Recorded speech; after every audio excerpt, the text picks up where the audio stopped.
ಎಲ್ರಿಗೂ ನಮಸ್ಕಾರ ಸ್ನೇಹಿತರೆ. ಹೋದ ವರ್ಷ ಅಂದ್ರೆ 2024ರಲ್ಲಿ 125 ಸಿಸಿಯ ಎಲ್ಲಾ ಕಂಪನಿಯ ಬೈಕ್ಗಳು ಸೇರಿ 5 ಮಿಲಿಯನ್ ಬೈಕ್ಗಳು ಸೇಲ್ ಆಗಿರುವಂತದ್ದು ಸ್ನೇಹಿತರೆ. ಒಂದೇ ವರ್ಷದಲ್ಲಿ ಎಲ್ಲಾ ಕಂಪನಿಯ ಬೈಕ್ಗಳು ಸ್ನೇಹಿತರೆ 125 ಸಿಸಿಯ ಬೈಕ್ಗಳು ಸೇರಿ 2024ರಲ್ಲಿ 5 ಮಿಲಿಯನ್ ಬೈಕ್ಗಳು ಸೇಲ್ ಆಗಿರುವಂತದ್ದು ಸ್ನೇಹಿತರೆ.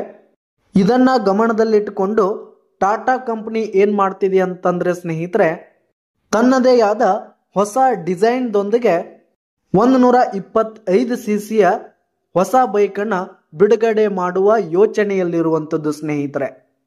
ಕಳೆದ ಒಂದು ತಿಂಗಳಿಂದ ಸಾಮಾಜಿಕ ಜಾಲತಾಣಗಳಲ್ಲಿ ಈ ಒಂದು ಸುದ್ದಿ ಹರಿದಾಡ್ತಾ ಇರುವಂತದ್ದು ಸ್ನೇಹಿತರೆ. ಈ ಒಂದು ಬೈಕ್ ಬಂದು 1 ಲೀಟರ್ ಪೆಟ್ರೋಲ್ಗೆ 100 ಕಿಲೋಮೀಟರ್ ಮೈಲೇಜ್ ಕೊಡುವಂತಹ ಬೈಕ್ ಆಗಿರುವಂತದ್ದು ಸ್ನೇಹಿತರೆ.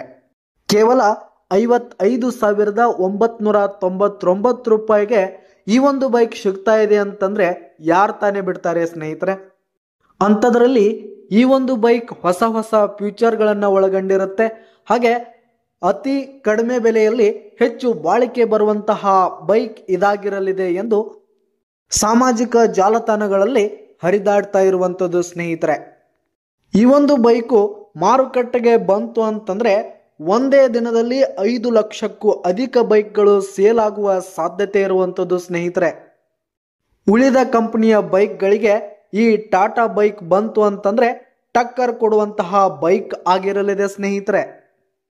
ಆದರೆ ಟಾಟಾ ಕಂಪನಿಯಿಂದ ಇನ್ನೂ ಅಧಿಕೃತ ಮಾಹಿತಿ ಬಂದಿಲ್ಲ ಸ್ನೇಹಿತರೆ.